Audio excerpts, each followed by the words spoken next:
आप सबको मेरी तरफ से यीशु मसीह के प्रेमी से नाम में काम करेंगे। मैं आज पाक कलाम से कुछ चीजें रखना मांगता हूँ, सच्चाई आप लोगों के सामने पेश करना मांगता हूँ। आज का मेरा मजमून है खुदा, गॉड। जैसा कि उत्पत्ति 1 बाब उसकी दूसरे पद में लिखा हुआ है, मैं आपके सामने प्रविशासन करूंगा। यहाँ पर लिखा हुआ, पृथ्वी बेडौल और सुनसान पड़ी थी और गहरे जल के ऊपर अंधेरा था, तब परमेश्वर का आत्मा जल के ऊपर मंडराता था। यानी परमेश्वर का आत्मा, पवित्र आत्मा जल के ऊपर मंडराता था। खुदा का मतलब क्या है हम ये जानेंगे। खुदा का मतलब ये आने वाला, खुद आने वाला, उससे कोई लाने वाला नहीं है, वो खुद आया, खुद आया है। जैसा कि बाइबल में लिखा है, मैं आप लोगों ने पढ़ा, उत्पत्ति 1 बाब के दूसरे पद में लिखा था, पृथ्वी बेडौल और सुनसान पड़ी थी और गहरे जल के और अंधेरा था तथा पवित्र आत्मा मंडरा रहा था। अब हम देखते हैं जैसे कि खुदा बोल सकता है। इसका अगर हम जिक्र देखते हैं तो उत्पत्ति 1 बाब उसके 28वें पद में साफ लिखा हुआ, और परमेश्वर ने उनको आशीष दी, उनसे कहा फूलो फलो और पृथ्वी में भर जाओ, उसको अपने वश में कर लो। चाहे समुद्र हो, चाहे पृथ्वी हो, चाहे आकाश, सबसे हमें अधिकार दिया मानव जाति को। हम देखते हैं खुदा चल सकता है। उत्पत्ति 3 बाब उसके 8वें पद में ये लिखा है, तब यहोवा परमेश्वर जो दिन के ठंडे समय वाटिका में फिरता था। खुदा काम कर सकता है। उत्पत्ति 2:7 में लिखा है, तब यहोवा परमेश्वर ने आदम को भूमि की मिट्टी से रचा। खुदा देख सकता है। उत्पत्ति 1 बाब उसकी 41वीं आयत में लिखा है, जब परमेश्वर ने जो कुछ बनाया था उसको देखा तो क्या देखा कि बहुत ही अच्छा है। खुदा सुन सकता है। निर्गमन 3 बाब उसके 7वें पद में लिखा हुआ है, फिर यहोवा ने कहा, मैंने अपनी प्रजा के लोग जो मिस्र में हैं उनके दुखों को देखा है, और उनकी जो चिल्लाहट परिश्रम कराने वालों के कारण होती है उसको भी मैंने सुना है, उनकी पीड़ा पर मैंने चित्त लगाया है। खुदा बुद्धि और समझ रखता है। जैसा कि नीति वचन 3 बाब 29वें आयत में लिखा है, यहोवा ने पृथ्वी की नींव बुद्धि से ही डाली और स्वर्ग को समझ ही के द्वारा स्थिर किया है। परमेश्वर हमारा मानव जाति को हर सारी सृष्टि बनाने वाला, सृष्टि करता है। इसके हम देखते हैं भजन संहिता 140 बाब उसके 6वें पद में लिखा है, वो आकाश और पृथ्वी और समुद्र उसमें जो कुछ है सबका करता है, और वो अपना वचन सदा के लिए पूरा करने वाला परमेश्वर है। आगे हम देखते हैं, दुनिया में लोग तरह तरह के ईश्वर को मानते हैं, उनको अलग अलग नामों से पुकारते हैं। एक खुदा को, दूसरी को दूसरी। कोई मूर्ति पूजा करता है, उनकी बनाता है, उनकी पूजा करता है। कुछ लोग उसको अच्छा मानते हैं, कुछ उसको गुनाह मानते हैं। इन सबको देखते हुए और मनन करते हुए मालूम होता है कि परमेश्वर के विषय में सच्चाई जानना बहुत जरूरी है। भजन संहिता 115 हम देख सकते हैं कि जो मूर्तियां हैं ना बोल सकती, ना सुन सकती, ना चल सकती हैं। इस विषय पर सोचना, मनन करना बहुत जरूरी है। उसके विषय में शिक्षा पाना हम सब मानव जाति के लिए बहुत जरूरी है, ताकि हम इस जिंदगी में और आने वाली जिंदगी में किसी मुसीबत में ना पड़े और अपने को परेशानियों से मुक्त रखें। खुदा का नाम, खुदा का क्या नाम है? जैसे कि निर्गमन 3:14 में दिया हुआ, जब मूसा ने जलती झाड़ी में देखा, मैं क्या बताऊं इस्राएलियों को, तेरा नाम क्या? उसने कहा, मैं हूं जो हूं, मैं हूं। चांद सूरज जो खुदा ने बनाए हैं वो एक है, इसलिए उनको उनके नाम की जरूरत नहीं है, लेकिन सितारे बहुत ढेर से खुदा ने बनाए हैं, इसलिए उनको अलग अलग नामों से पुकारता है। जैसा कि यशायाह भविष्यद्वक्ता की किताब में 40 बाब उसकी 26वें पद में लिखा है, अपनी आंखें ऊपर उठाकर देखो, किसने इनको सृजा है? वो इन गढ़ों को गिन गिन कर निकालता और उन सबको नाम लेकर पुकारता है। वो ऐसा सामर्थ्य है, अत्यंत बली है कि उसमें से कोई बिना आगे नहीं रहता। कितना खुदा का कंट्रोल है, वो सबका मालिक है। जब वो आवाज से बुलाता कोई बिना आए नहीं रह सकता। सब उसकी आज्ञा मानते हैं और आते उसका हुक्म मानते हैं। हम देखते हैं यीशु मसीह ने खुद कहा है, मत्ती 6 बाब उसकी 9 आयत से 13 में, आए हमारे बाप, तू जो स्वर्ग में, तेरा नाम पवित्र माना जाए। मेरे अजीजों, जब एक ही एक चीज होती है उसको नाम की जरूरत नहीं होती, जब बहुत सारी चीजें होती है तो उसको नाम से पुकारा जाता है।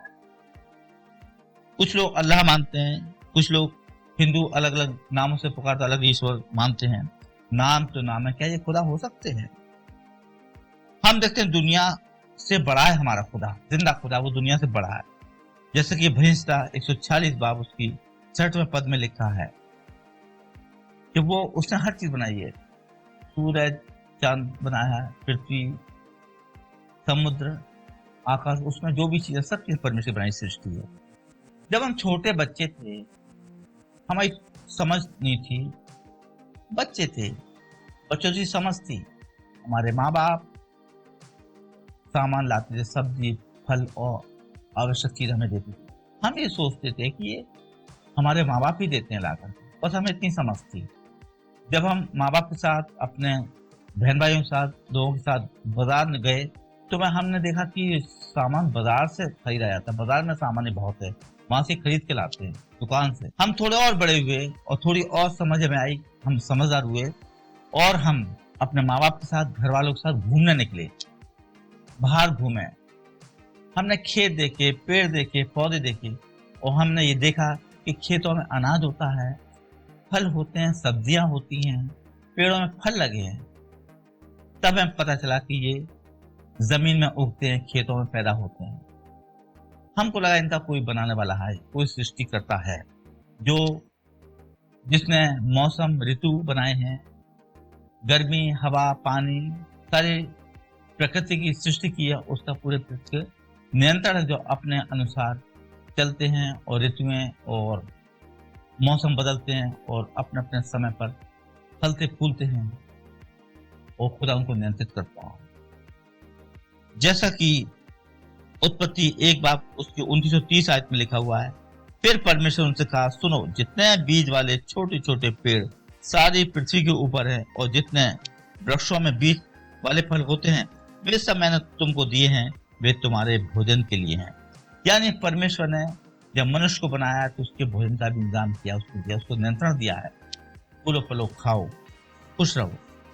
अगर उत्पत्ति 8:22 में हम देखते हैं, उसमें जिक्र है बोने का भी समय है, काटने का भी समय है, ठंड, गर्मी, दिन रात सब परमेश्वर की मर्जी से बनते हैं, सब बनाया। अगर उत्पत्ति 9 बाब उसकी 3 पद में लिखा है, सब चलने वाले प्राणी, जंतु तुम्हारा आहार होंगे।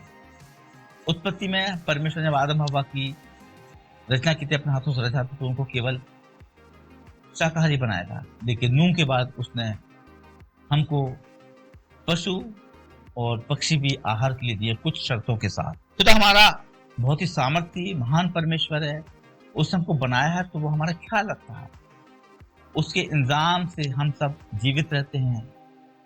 वो हमें खुश देखना मांगता है, आशीष देता है, हमें हर तरह से भौतिक रूप से स्वस्थ रखता है, हम ताकि अपना स्वस्थ जीवन व्यतीत करें, उसकी आराधना करें, उसकी विधि और आज्ञाओं को माने। कुछ लोग होते हैं, कुछ कुछ बुजुर्गों की, पुराने लोगों की मान्यता है जो अभी तक मानते हैं लोग, और सकते हैं जो भटक जाते हैं और अलग अलग ईश्वरों को मानते हैं। तो मैं चाहता हूं वो भी सच्चाई को समझ सकें। हम देखते हैं मेज, कुर्सी और चारपाई, जिस इंसान अपनी कारीगरी से, अपनी हिकमत से, अपनी कुशलता से, अकल बुद्धि से बनाया है, वो इन चीजों से बड़ा है। ये कुर्सी, मेज, चारपाई पहले नहीं थी, पहले इनके बनाने वाला था, जिसने अपनी अकल से, अपनी कारीगरी से उस चीज को बनाया और उसकी देखभाल करता है कि उसकी चीज खराब ना हो, उसकी साफ सफाई करता, उसकी पूरी देख रेख करता कि उसकी बनाई सृष्टि खराब ना हो। इसी तरह हमारा परमेश्वर है, वो इस पृथ्वी से, इस सृष्टि से पहले था, जिसने अपने कारीगरी से, अपने बुद्धि, अकल, समझ के द्वारा इस पृथ्वी की नींव डाली है, आकाश को ताना है और सारी सृष्टि की रचना की है। वो अपनी हिकमत से उसकी देखभाल करता है, उसको संभालता है और उसको बड़े हिसाब से रखता है, नियंत्रित करता है। जब परमेश्वर सृष्टि की है तो हाँ, सृष्टि भी अपने बनाने वाले का बहुत ज्यादा गुणगान गाती है। अगर हम देखें भजनता 19 बाब उसका पहला पद देखते हैं, आकाश परमेश्वर की महिमा का वर्णन कर रहा है और आकाश मंडल उसकी हस्तकला को प्रकट कर रहा है, उसकी सृष्टि खुदा की खूबियां बता रही है। कितना महान परमेश्वर है जिसने उसकी सृष्टि की है, वो भी उसकी हस्तकला के वर्णन कर रही है। खुदा कितने हैं। निर्गमन की किताब उसका 20वां अध्याय उसका 3 पद पढ़ेंगे, तू मुझे छोड़ दूसरों को ईश्वर करके ना मानना। ये परमेश्वर का कलाम कहता है, हमें केवल एक ही परमेश्वर को मानना, उसकी आज्ञाओं का पालन करना, उसकी विधियों को मानना और वो हमें आशीष देगा। कुछ लोग समझते हैं देश देश के अलग राजा हैं, उनके अलग अलग तरीके से मानता है जिसको मानते हैं, उन्हीं से हमारा फायदा और नुकसान है, पर ऐसा नहीं है। सूरज, चांद, सितारे, ये सब खुदा की कुदरत है, खुदा ने को बनाया, उनकी सृष्टि की है और वो अपने हिसाब से नियंत्रित करता है। अगर बहुत से ईश्वर होते जैसा कि लोगों की मानता है, तो वो अपनी तरह से सब चलाने की कोशिश करते। हर इंसान, हर ईश्वर उनका अपने हिसाब से उसको नियंत्रित करने की कोशिश, और इसमें बहुत गड़बड़ी हो जाती है, नियंत्रित नहीं हो पाते, सब अपने भी चलाते हो, इस तरह से बहुत गड़बड़ी होती इस तरीके से इस नियंत्रण करने में। लेकिन एक ही खुदा है, वो अपने तरीके से उनको बड़े अच्छे नियंत्रण करता और सब चीजें सुचारू रूप से चलती रहती हैं और मानव जाति अच्छी तरह से अपने जीवन व्यतीत करती है, हमारा जीवन अच्छी तरह चल रहा है। ऋतुएं हैं, मौसम है, सर्दी, गर्मी, बरसात, दिन रात, सब परमेश्वर की मर्जी से चलती है। वो नियंत्रित करने वाला है, वो अपने साथ बड़े सिस्टम से चला रहा है और बड़े क्रम से हर चीज चलती है। अगर बहुत से ईश्वर होते, देवता होते, तो वो अपने तरीके से चलाते, सब अपने अपनी चलाते और इसमें जरूर डिस्टर्बेंस पैदा होता। लेकिन परमेश्वर एक है, इसलिए उसने अपनी सृष्टि की रचना करके उसको बड़े सिस्टम से चलाया और उसमें कोई गड़बड़ी नहीं होती है। अगर हम देखते हैं कि दुनिया में बहुत से देश हैं, बहुत सी कौमें हैं, जैसे कि उनकी अलग अलग भाषाएं हैं, अलग अलग दस्तूर हैं। हिंदुस्तान है, पाकिस्तान है, जापान है, इंग्लैंड, अमेरिका, इसराइल वगैरह वगैरह बहुत से देश हैं। उनकी अलग अलग भाषाएं हो सकती हैं, अलग अलग जुबान हो सकती है, अलग अलग दस्तूर हो सकती है, लेकिन फिर भी सबकी शारीरिक बनावट एक सी है। गोरे काले हो सकते हैं, कद में छोटे लंबे हो सकते हैं, लेकिन फिर भी शारीरिक बनावट सबकी खुदा ने एक ही बनाई है।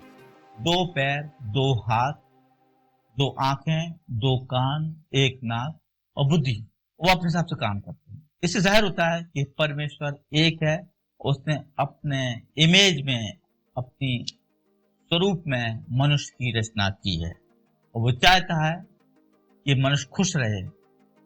उसने बनाया और यहाँ दुनिया में रखा है कि हम उसकी रक्षा करें और उसमें काम करें और वो आशीष देगा। कुछ लोग सोचते हैं कि उनके अलग अलग ईश्वर हैं, जैसे राजाओं के अधीन नौकर, दरदार नौकर रहते हैं, सेवक रहते हैं, तो जो उनके नजदीक रहते हैं उनसे वो डरते हैं कि उनसे उनका नुकसान या फायदा हो सकता है, पर ऐसा नहीं है। परमेश्वर एक है, परमेश्वर कभी किसी को नुकसान नहीं देना चाहता, परमेश्वर किसी को दुखी नहीं रखना मांगता, वो हमें खुश देखना मांगता, हमें अच्छा देखना मांगता है, हमें आशीष देना वाला परमेश्वर, हमारे पापों को क्षमा करने वाला परमेश्वर है, हमें मुबारक करने वाला परमेश्वर है, अपनी जिंदगी देने वाला परमेश्वर।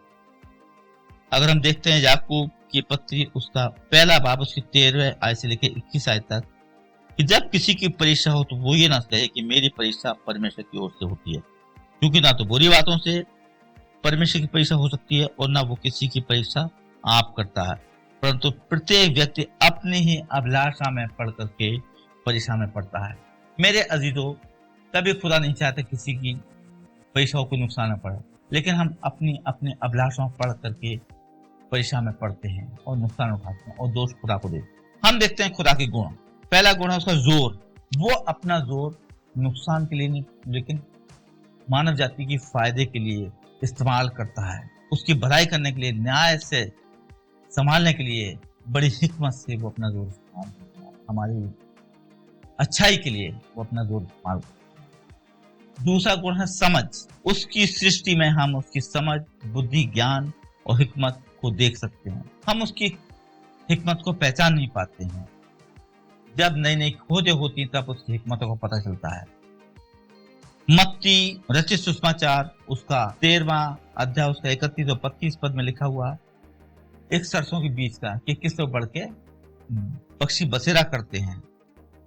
हम अगर देखते हैं छोटा सा बीज है, एक छोटा सा बीज, और वह छोटा होता है, लेकिन जब उसको अनुकूल परिस्थिति मिलती है, ये सर्दी, गर्मी, जाड़ा, बरसात, वायुमंडल, मौसम, ऋतु सब खुदा ने बनाए, वही नियंत्रित करता अपनी समझ बुद्धि के द्वारा। और जब वो बीज को अनुकूल परिस्थिति मिलती है तो वो बीज अपने अंदर पूरे पौधे का नक्शा ले रहता है और अनुकूल परिस्थिति पा करके वो अंकुर तो एक पौधा बनता होता है, एक बड़ा पेड़ बन जाता है। हम देखते हैं पेड़ के ऊपर पक्षी बसेरा करते हैं, पेड़ के नीचे लोग ठंडी हवा लेते हैं, छांव बैठते हैं। परमेश्वर का वचन में है, हे थके मांदे बोझ से दबे लोगों मेरे पास आओ, मैं तुम्हें विश्राम दूंगा। परमेश्वर की सृष्टि ही एक पेड़ है जिसमें लोग विश्राम करते हैं, पशु विश्राम करते हैं, मनुष्य विश्राम करते हैं, अपने पलंग चारपाई डाल के सोते हैं, आराम करते हैं, विश्राम करते हैं। विश्राम की जगह खुदा की दी है। थके मांदे आते हैं, उसमें छांव में विश्राम करते हैं। उस पेड़ में जड़ें भी होती हैं, उस पेड़ में तना भी है, शाखाएं हैं, उसमें पत्तियां भी हैं, फूल लगता है, फल लगता है, और फल के अंदर रंग, खुशबू और स्वाद भी होता है। ये परमेश्वर की बहुत बड़ी नियामत है। एक बहुत बड़ी समझ के द्वारा उसने बीज तैयार किया जिसके अंदर पूरा पौधे का नक्शा है, और उससे हमें फल मिलता है जिसका हमारी जिंदगी बहुत महत्व है। हम उस फल को इस्तेमाल करते हैं, लकड़ी को इस्तेमाल करते हैं, हर चीज को इस्तेमाल करते हैं अपने जीवन में अलग अलग तरीके से। लकड़ी के फर्नीचर बनता है, बहुत चीजें बनती हैं खाने के लिए, जानवरों के लिए है, चारे के रूप में हमारे घर में खाने पीने की चीजें बनती हैं। ये पेड़ पत्तियों से बनती है, खुदा ने आशीष दी है और बनाई है। तो मेरे अजीजों, वो समझ के द्वारा ही उसने एक बीज बनाया जिसमें पूरा पेड़ का नक्शा होता है, ये उसकी समझ के द्वारा ही है। हम अगर देखते हैं मनुष्य के लिए, मनुष्य को खुदा ने बनाया है और उसको ज्ञानेंद्रियां दी हैं, 2 पैर दिए, 2 हाथ दिए, चलने के लिए, काम करने के लिए, सोचने दिमाग दिया है, सूंघने की नाक दिए, देखने के लिए आंखें दी हैं, और सुनने के लिए 2 कान भी दिए हैं। और उनके अंदर ऐसी काबिलियत डाली, ऐसे गुण वो सुन सके। बहुत से लोग इनके पास कान होते नहीं सुनते हैं, आंखें होते हुए देख नहीं पाते हैं, जुबान होते हुए बोल नहीं पाते, लेकिन खुदा ने एक आशीष दी है कि इंसान कान, आंख, नाक, मुंह रखते हुए बोल सके, सुन सके, देख सके, और खुशबू का एहसास कर सके, महक सूंघ सके, सूंघ सके, उसका मजा ले सके, खुशबू का मजा ले सके, और त्वचा के जरिए हर चीज महसूस कर सके। खुदा की बहुत बड़ी समझ बुद्धि का असर है जो उसने अपनी समझ के द्वारा बनाया है। परमेश्वर बहुत सामर्थ्य है, क्योंकि वचन में लिखा हुआ भजन से 62 भाग उसके 11 आयत में, सामर्थ परमेश्वर है, power belong to God, God is natural supreme power. हम खाना खाते हैं और वो खाना किस तरह से पाचन तंत्र के द्वारा हजम होकर के खून बनता है, मांस बनता है, हड्डी बन जाती है। एक खुदा की कुदरत है जो उसने हमारे शरीर के अंदर डाली हुई है। तीसरा गुण है नेकी। खुदा अपनी नेकी को समझ, बुद्धि, ज्ञान और इल्म और जोर के साथ नेक साथ काम में लाता है। अगर सूखा पड़ जाता है या बाढ़ आ जाती या बीमारी आती है तो हम उसको पूछते हैं ये खुदा की वजह से है, ऐसा नहीं है। ये सब गलती हमारी अपनी गलती से वजह होती। मानव जाति ने परमेश्वर के प्यार को समझा नहीं, उसकी आज्ञा का पालन किया, उसकी विधियों को नहीं मानते, इसी वजह से वो परेशानी को अपने ऊपर लाते हैं। हमें परखना और देखना चाहिए। हमें परमेश्वर ने बुद्धि दी है, समझ दी है। बहुत सी चीजें खाने की हैं जो अच्छी हैं, बहुत सी कुछ जहरीली भी हैं, लेकिन हम उससे बच सकते हैं। अगर हम बिजली को देखें, बिजली जब आसमान से गिरती है तो बहुत से लोगों की मौत हो जाती है, लेकिन वही बिजली हमारे दैनिक जीवन में कितनी कारगर है, कितनी अच्छी है। पूरी दुनिया में देख लिए, पूरी दुनिया में हर देश, हर इंसान बिजली ऊपर निर्भर है। हमारी खेती बाड़ी, सारा प्रोडक्शन, सारी मशीनें बिजली से चलती हैं। शिक्षा विभाग में, चिकित्सा विभाग में, प्रचार विभाग में, यातायात में, ट्रांसपोर्टेशन में, हमारे मनोरंजन में, घरों में, हर जगह हमारी जिंदगी बिजली पर निर्भर करती है। अगर एक दिन के लिए बिजली ना मिले तो मनुष्य के दैनिक जीवन कितना प्रभाव पड़ेगा, या आप खुश हो। तो खुदा ने तो दी अकल बुद्धि कि जो बिजली होती है पैदा करते हैं किस तरह से कि उस बिजली के द्वारा हम अपने दैनिक जीवन को अच्छा बना सकें। एडवांस टेक्नोलॉजी है, इंसान कितना आगे बढ़ गया है, ये सब बिजली की देन है, जिसकी वजह से हम बहुत ज़्यादा काम बिजली से लेते हैं। बिजली हमारे जीवन में बहुत ही मददगार साबित होती है। सब काम बिजली की मशीन के द्वारा हम करते हैं। अगर मनुष्य जाति, अगर हम लोग 1-2 दिन बीमार पड़ जाएं तो खुदा को कोसते हैं, खुदा नहीं बीमारी लगी, जबकि हमारी लापरवाही से हम बीमार पड़ते हैं। हम अपनी शरीर की केयर नहीं करते हैं, हमारी लापरवाही की वजह से हम बीमारी को बीमार। लेकिन अगर हम 363 दिन अच्छे रहते हैं, खुदा में कहते हैं स्वास्थ्य प्रदान किया है, हमें अच्छा रखा, आशीष दी है, अच्छा कमा सकते हैं, अच्छी तरह रह सकते हैं, अपनी जिंदगी व्यतीत कर रहे हैं, अच्छी तरह से परिवार के साथ एंजॉय कर रहे हैं, तो खुदा को धन्यवाद नहीं दे सकते। ये हमारी अपनी गलती है और खुदा को दोष देते हैं। खुदा भलाई करने वाला परमेश्वर, बुराई करने वाला परमेश्वर नहीं। लू का 4 बाब उसकी 18-19 आयत में लिखा हुआ, प्रभु का आत्मा मुझ पर है, इसलिए कि उसने कंगालों को सुसमाचार सुनाने के लिए मेरा अभिषेक किया है, और मुझे इसलिए भेजा है कि मैं बंदियों को छुटकारे का और अंधों को दृष्टि पाने का सुसमाचार करूं, और कुचले हुओं को छुड़ाऊं, और प्रभु के प्रसन्न रहने के वर्ष का प्रचार। हर इंसान की जिंदगी में कोई ना कोई पूरा का मकसद है। वो चाहता है कि हम जरूरत लोगों की मदद करें, उनको अच्छी शिक्षा के द्वारा, प्रचार के द्वारा अच्छी बातें बताएं, अच्छा वचन बताएं। अगर वो कैद में है उसकी सुधि लें, बीमार उसकी सुधि लें, जरूरतमंद की सुधि लें, एक दूसरे के लिए सहारा बने, एक दूसरे के लिए प्रार्थना करें, मदद करें, तो परमेश्वर खुश होता है। वो हमें कष्ट नहीं, मैं नहीं देखना मांगता, वो चाहता है हम एक दूसरे से प्यार करें, प्रेम करें, अपने पड़ोसी से प्रेम रखें, एक दूसरे से प्रेम रखें, और उसके द्वारा परमेश्वर की महिमा हो सके। परमेश्वर प्रेम है और वो चाहता है कि हम आपस में प्रेम रखें, तभी हम उसकी बेटे बेटियां कहलाएंगे। खुदा में अच्छाई पाई जाती है, जैसा कि निर्गमन 34 बाब उसकी 6 और 7 आयत में लिखा है, यहोवा अनुग्रहकारी, दयालु, कोप करने में धीरजवान और अतिक्रमणों में वह सत्य है। ये सब परमेश्वर में गुण पाए जाते हैं। बहुत ही अच्छा परमेश्वर में अच्छाई पाई जाती है। वो कभी नहीं चाहता कि कोई बुरा हो, वो बुराई करने वाला नहीं है। यशायाह 6 बाब उसकी 7 आयत में लिखा है, उसने मेरे मुंह को छू कर कहा, देख इसने तेरे होठों को छू लिया है, इसे तेरा अधर्म दूर हो गया और तेरे पाप क्षमा हुए। भयंकता 5 बाब उसकी 4 और 6 आयत में भी लिखा है, क्योंकि तू ऐसा ईश्वर नहीं जो दुष्ट साथ प्रसन्न हो और बुराई तेरे साथ रह नहीं सकती, घमंडी तेरे सम्मुख खड़े होना न पाए। तुझे सब अनर्थ कार्यों से घृणा है, तो उनको जो झूठ बोलते हैं नष्ट करेगा। यहोवा तो हत्यारे और छली मनुष्यों से घृणा करता है। मेरे अजीजों, गलत आत्मा है, सारे कार्यों से वो घृणा करता है, वो अच्छे कामों से खुश होता है। वचन में लिखा, जैसे मैं पवित्र तुम भी पवित्र बनो। वो चाहता है कि हम अच्छे इंसान बने, उसकी स्तुति प्रशंसा करें, अच्छी बातें इस्तेमाल करें, जो खुदा ने आज्ञाएं दी हैं उसको माने, उसकी विधियों को पूरा करें, ताकि हम उसके पुत्री होने का अधिकार प्राप्त करें और आशीषित हों। अदालत और इंसाफ उसके तख्त की नींव है, रहमत सच्चाई उसके आगे आगे चलती है। वो बहुत ही पाक परमेश्वर है, उसकी आंखें बहुत पवित्र हैं और नेक है। वो ऐसे लोगों की मदद भी करता है, जैसे कि भजता 89 उसका 14वां पद में लिखा है। खुदा हमारा सिद्ध परमेश्वर है, परफेक्ट गॉड। जैसे कि मत्ती उसका 5 बाब उसके 48 आयत में लिखा है, सिद्ध बनो जैसा तुम्हारा स्वर्गीय पिता सिद्ध है। और वह ऐसे लोगों का पसंद भी करता है। उसकी बातें सीखना चाहिए और लोगों को भी सिखाना चाहिए, ताकि हम सिद्धता की तरफ बढ़े। ये जरूर है, खुदा के लोगों को बहुत कष्ट होंगे जो खुदा की बातों पर चलते हैं, खुदा के फॉलोवर हैं, खुदा के पीछे चलते हैं, उसकी बातों को मानते हैं, सच्चाई ईमानदारी पर चलते हैं। उनको बहुत कष्ट आएंगे, बहुत मुसीबत आएंगी, परेशानी का सामना करना पड़ेगा, क्योंकि खुदा के विरोधी बहुत है दुनिया में, और वो नहीं चाहते कि खुदा के लोग यहाँ हों, खुदा की बातों को माना है, इसलिए वो उसका विरोध करेंगे। लेकिन परमेश्वर अपने लोगों की मदद करता है, वो उनको तैयार करता है ताकि वो दुनिया में और लोगों की नमूना बन सके और लोगों की आत्मा जीते हैं। भयंकता 91 में ये जिक्र है।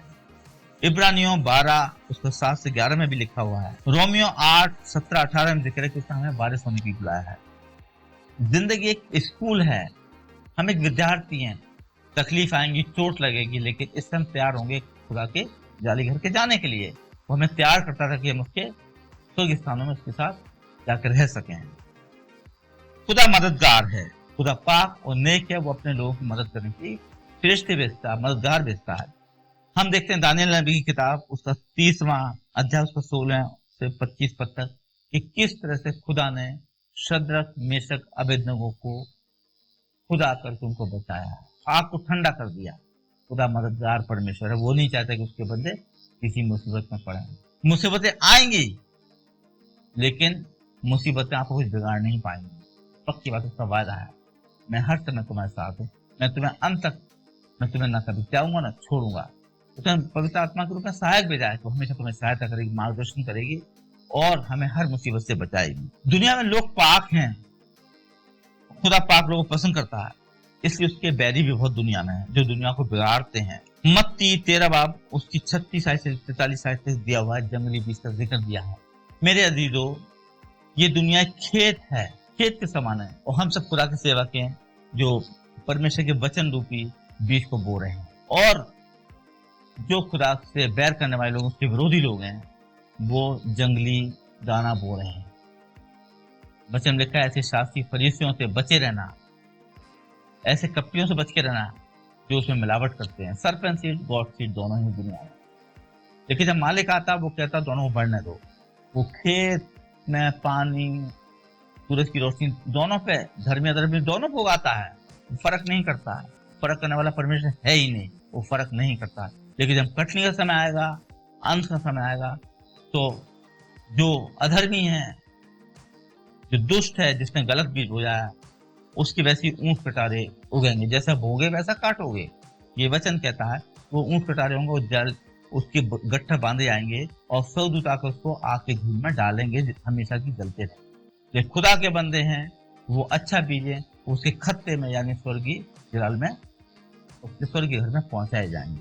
ये खुदा कलाम कहता है, जिसका जिक्र दिया गया इसमें कि किस तरह से खुदा अपने लोगों को बचाएगा और स्वर्गीय राज्य में पहुंचाएगा, जो उसकी आज्ञा का पालन करते हैं, उसके भय और खौफ में चलते हैं, उसकी विधियों को मानते हैं, हुक्म मानते हैं और खुदा के वचनों पे चलते हैं। आत्माएं बचाते, लोगों को सिखाते हैं कि ऐसे चलन को शिक्षा देते हैं ताकि वो भटक न जाए। उसके बावजूद भी भटक जो जाए तो उसका अपना हिसाब देना है। हमारे काम है हम खुदा की आज्ञा को पालन करें और परमेश्वर वचन सब देख पहुंचाएं। हमें चाहिए कि हम अब खुदा की मर्जी को पूरा करें। जैसा हमारे बाप की दुआ में लिखा है, जैसे तेरा नाम पवित्र माना जाए, जैसे राज्य स्वर्ग में पूरी होती है, तेरी पृथ्वी पर भी पूरी हो तेरी मर्जी। तो हम उसकी मर्जी पूरी करनी है और अपने दिल से, दूसरों के दिल से, दुनिया से बुराई को निकालने की कोशिश करें। कुछ लोग होते हैं भूत प्रेत को मानते हैं, कुछ जिन को मानते हैं, लेकिन बाइबल बताती है कि फरिश्ते हैं, खुदा जो भेजता है, अच्छी आत्मा भेजता है अपने लोगों की मदद के लिए, जिसका जिक्र हम देखते हैं इब्रानियों 1 बाब उसकी 14वें पद में लिखता है, क्या वे सब सेवा टहल करने वाले आत्मा नहीं, जो उद्धार करने वालों के लिए सेवा करने को भेजी जाती हैं। बाइबल में इसका जिक्र है। उत्पत्ति 16 बाब उसकी 7 आयत से लेकर 11 आयत में हाजरा का जिक्र, किससे दूत ने उसकी मदद की। अब हम देखते हैं निर्गमन 3 बाब उसकी 2 आयत में लिखा, मूसा को जलती झाड़ी में किससे दूत ने दर्शन दिया है। अगर हम देखते हैं उत्पत्ति उसका 19 बाब उसकी पहली और 11 आयत से, पहली आयत से 11 आयत, उसमें पहली आयत में साफ लिखा है, सदोम में लूत की पाक सिस्टम किसने मदद की है। अगर हम देखते हैं मत्ती रचित सुसमाचार उसका 4था अध्याय उसके 11वें पद में कि जब यीशु की परीक्षा हो चुकी तो स्वर्गदूतों आकर उसकी सेवा करने लगे। मेरे जो परमेश्वर अपने लोगों की सेवा करने के लिए पाक दूतों को भेजता है, वो मददगार परमेश्वर है। पाक कलाम कहता है, इफ्सियों की पत्री उसका 6वां अध्याय 11 पद से 17वें पद से लिखा है, हमें आत्मिक हथियार बांध ले रखी है। ये हमारा युद्ध लहू और मांस से नहीं, बल्कि आत्मा में जो अंधकार की सेना है उनसे है। हमें आत्मिक हथियार बांध के चलना है। जिस तरह से एक सैनिक होता है, एक योद्धा होता है, वो हथियार से लैस होकर जाता है, तब जाकर जीत प्राप्त करता है। हमको भी ये हमारा आत्मिक युद्ध है, हमें आत्मिक हथियार लेकर चलना है और परमेश्वर हमारी मदद करेगा, अगुवाई करेगा और हम जीत हासिल करेंगे। हमें ये नहीं करना कि शैतान आया तो हमें हाथ जोड़ कर खड़े हो जाना चाहिए या भाग जाना। हमें डर की आत्मा नहीं दी है, जिसमें साफ लिखा हुआ है कि हमें संयम और सामर्थ्य की आत्मा दी है, हमें भय की आत्मा नहीं दी है। दूसरा तीमुथियुस इसका 1 बाब उसका 7वें पद में लिखा है, हमें भय की आत्मा नहीं दी है, हमें संयम और सामर्थ्य की आत्मा दी है।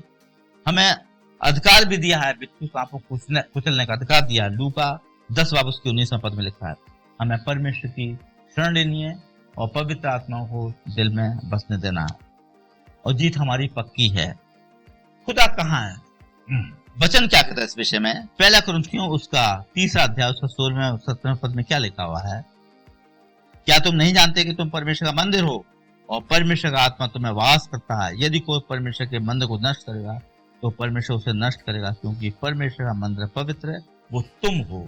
हमारा शरीर परमेश्वर ने बनाया, उसकी रचना की है, तो हम पवित्र हैं, तो हम उसके पवित्र, उसके मंदिर हैं, वो हमें वास करता है। तीर्थ यात्रों में, पहाड़ों में और कहीं परमेश्वर नहीं है।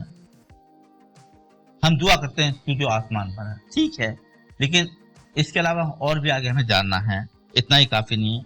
परमेश्वर हर परिस्थिति में, हर जगह, हर मौके पर हमारे साथ है। वो देखता भी है, सुनता भी है और उसका जवाब भी देता अपने समय पर। अपने फरिश्तों को, पाक फरिश्तों को हमारे मदद के लिए भेजता है। मत्ती रचित उसका 18वां अध्याय उसके 20वें पद में लिखा है, जहां मेरे नाम के 2 या 3 इकट्ठे होते हैं, मैं उनके बीच में हाजिर होता हूँ। परमेश्वर हर जगह हमारे परिवारों में, हमारे बीच में हाजिर है। वो हमारी दुआ सुनता है। हम पवित्र लोगों की संगति करके, गाने बजाने, संगीत के द्वारा, अपनी गवाहियों के द्वारा, प्रचार सुनने के द्वारा, वचन को सुनने के द्वारा, वचन सुनाने के द्वारा उसकी स्तुति, महिमा, प्रशंसा कर सकते हैं और उसका जलाल झाड़ कर सकते हैं। धन्यवाद रूपी भेंट उसको चढ़ा सकती है, इससे वो खुश होता है। कुछ लोग सोचते हैं कि उनके ईश्वर हैं, वो बलि चढ़ाने से खुश हो जाएंगे, वो रिश्वत लेने वाले हैं, या उनकी परवरिश उनके भेंटों से होगी, पर ऐसा नहीं है। भक्त लोग बीमारी को खत्म करने के लोगों से कहते हैं पशु की बलि चढ़ाना, ये करना, वो करना, पर इसमें सच्चाई कुछ नहीं है। अगर उनके भगवान पशु की बलि, मीट खाने वाले, लहू पीने वाले, इसका मतलब वो भी, फिर मनुष्य में फर्क क्या है? वो भी मनुष्य तरह भूखे और प्यासे होते हैं, पर ऐसा नहीं है। भविष्य 50 बाब उसकी 9 पद से लेके और 15 पद में साफ लिखा है, मैं ना तो तेरे घर से बैल, ना तेरे पशुशाला से बकरा लूंगा। क्या मैं बैल का मांस खाऊं या बकरों का लहू पीऊं? परमेश्वर को धन्यवाद ही का बलिदान चढ़ाओ और परम प्रधान के लिए अपनी मन्नतें पूरी करो। ये मेरे अजीजों, ये वचन कह रहा है। मीका उसका 6 बाब उसका 7वां 8वें पद में भी ऐसा ही लिखा है। इब्रानियों 13 बाब उसके 15 16वें पद में ही ऐसा लिखा है। हाँ, अगर परमेश्वर की मदद करनी है तो उसमें वचन लिखा है, मत्ती 25 बाब उसकी 40वें पद में लिखा है कि तुमने मेरे इन छोटों में से किसी एक के साथ किया, वो मेरे साथ। अगर हमें करना ही है मदद, तो परमेश्वर ने मानव जाति की सृष्टि के अपने स्वरूप में बनाया, उसकी मदद करें, वो परमेश्वर की मदद करें। अगर हमने किसी छोटों में कोई भूखा है, उसको खाना खिला दिया तो परमेश्वर को दे दिया। अगर कोई जरूरतमंद, उसकी जरूरत पूरी कर दें। कोई नंगा है, भूखा है, प्यासा है, जिसके पास घर नहीं, उसको अपने घर ले आए, ये जो जरूरतमंद उसकी जरूरत पूरी कर दी। जिसने मेरे छोटों में से एक था, वो मेरे साथ, ये खुदा का ये वचन कहता है। तो हमें छोटों में से छोटों के साथ जो जरूरतमंद के साथ करना है, क्योंकि वो भी परमेश्वर के साथ है। परमेश्वर मानव जाति की सृष्टि की और अपनी स्वरूप में बनाया है, तो उनकी मदद करना है, परमेश्वर की मदद करना है। तो हमें जरूरतमंदों की मदद करनी है, वो समझ लिए खुदा की मदद हो। खुदा किसी का कर्जदार नहीं है, कि प्रेम को छोड़कर किसी कर्जदार नहीं है। वो चाहता है कि हम आपस में प्रेम से रहें और एक दूसरे के मददगार हों, और वो हमें आशीष देगा। हमें केवल खुदा हमसे चाहता है इज्जत, महिमा, स्तुति, तारीफ, शुक्रगुजारी की भेंट चाहता है, और इससे ज्यादा कुछ भी नहीं चाहता। वो चाहता है हम मन से नम्र और दीन बने, क्योंकि परमेश्वर का वचन में लिखा हुआ है, मत्ती 12 उसके साथ में लिखा है, मैं दया से प्रसन्न होता हूं, बलिदान से नहीं। वो दया चाहता है, नम्र, दीन बने, दयालु बने। खुदा दर्शन किस तरह देता है? खुदा को कभी किसी ने न देखा है और न देख सकता है। उसके इकलौते बेटे प्रभु यीशु मसीह ने तो प्रकट किया है। उसकी परमेश्वर सृष्टि के द्वारा हम उसको देख सकते हैं कि खूबसूरत उसने सृष्टि की और पूरी दुनिया की सृष्टि की है। पर ये काफी नहीं है, उसने अपने जाहिर भी किया है। बाइबल के अलावा कोई ऐसी पुस्तक नहीं जिसके द्वारा हम परमेश्वर के विषय में तालीम हासिल कर सकें, उसकी निस्बत जानकारी ले सकें। पहले खुदा अपनी मर्जी नबियों द्वारा, स्वप्न द्वारा, दर्शन द्वारा, फरिश्त द्वारा देता था, लेकिन अंत में उसने यीशु मसीह द्वारा अपने को प्रकट किया है। यूहन्ना 14 बाब उसके 7वें पद में लिखा हुआ है, जब तुमने मुझे जाना होता तो मेरे पिता को भी जानते और उसे जानते भी, उसे देखा भी है। यीशु मसीह दुनिया में आए और सच्चे उजाले के रूप में, जो हर इंसान को उजाला देता है। यूहन्ना 8 बाब उसकी 12वें पद में ऐसा ही लिखा है। यीशु मसीह ने फिर लोगों से कहा, जगत की ज्योति मैं हूं, जो मेरे पास होलेगा वो अंधकार में ना चलेगा, परंतु जीवन की ज्योति पाएगा। यीशु ने अपनी शिक्षा, प्रचार के द्वारा और अच्छे कामों के द्वारा, चंगाई के द्वारा, भले कामों के द्वारा ये सब साबित किया है, और अंत में कष्ट उठाकर और क्रूसी मौत सहकर मुर्दों में जी उठकर खुदा के दाहिने बैठ के साबित कर दिया कि परमेश्वर हम मानव जाति इतना प्रेम करता है कि वो सारे पापों से छुटकारा जगह हम अनंत जीवन में प्रवेश कराना मांगता है, बशर्ते हम अपने पापों से अंगीकार करें, क्षमा मांगे और बपतिस्मा लें और अनंत जीवन में भागी बन सके। जैसे कि यहेजकेल की किताब से 33 में लिखा है कि परमेश्वर कभी नहीं चाहता कोई दुष्ट नाश हो, बट वो चाहता वो अपने पापों से क्षमा मन फिराए, मुंह से अंगीकार करे, क्षमा मांगे, अपने कामों से फिर से अच्छे काम करे, खुदा की आज्ञा को माने, उसकी विधियों को माने और अनंत जीवन में भागी हो। वो कभी नहीं चाहता कि दुष्ट नाश हो, वो चाहता सब अनंत जीवन में प्रवेश करने पाए। ये शर्त यह है कि परमेश्वर को मानो, उसकी आज्ञा को मानो। इसलिए प्रभु यीशु मसीह को अपने बेटे के रूप में उन्होंने भेजा। यूहन्ना 3:16 में ये लिखा है कि परमेश्वर ने जगत से ऐसा प्यार किया कि उसने अपने इकलौता बेटा यीशु मसीह के रूप में भेजा था कि जो कोई विश्वास करे वो नाश न होकर अनंत जीवन में प्रवेश करे। हमें खुदा से डरना चाहिए। नीति वचन उसका पहला बाब उसके 7वें पद में लिखा है, यहोवा का भय मानना बुद्धि का मूल है और बुद्धि और शिक्षा को मूल ही लोग तो जानते हैं। यहोवा का भय मानना बुद्धि का मूल है। हमें परमेश्वर का भय मानना चाहिए, हमें खुदा से डरना चाहिए, उसकी आज्ञा का पालन करना चाहिए। कुछ लोग होते हैं उसकी आज्ञा, उसके प्रेम को महसूस नहीं किया, अनसुनी किया, उसकी आज्ञा को नहीं का पालन नहीं करते, उसकी आज्ञा को नहीं मानते हैं, उसकी विधियों पर नहीं चलते हैं, उस पर उसका अनुसरण नहीं करते हैं, अनसुनी करते हैं, सृष्टि को बिगाड़ रहे हैं, उसकी प्यार को नहीं पहचाना। क्योंकि परमेश्वर ने यीशु मसीह के द्वारा अपने प्यार को दर्शाया और आत्मिक भोजन के लिए हम सबको निमंत्रण दिया है। जिन लोगों ने परमेश्वर के नियंत्रण को स्वीकार नहीं किया, अंत में उनका दंड ही दंड है, सजा ही सजा है।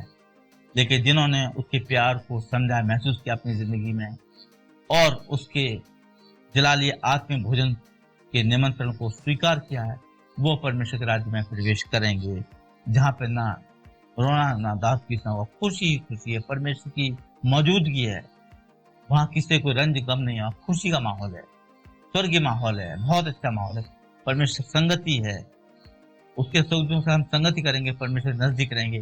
धन्य है जिसको परमेश्वर अपने नजदीक आने देता है।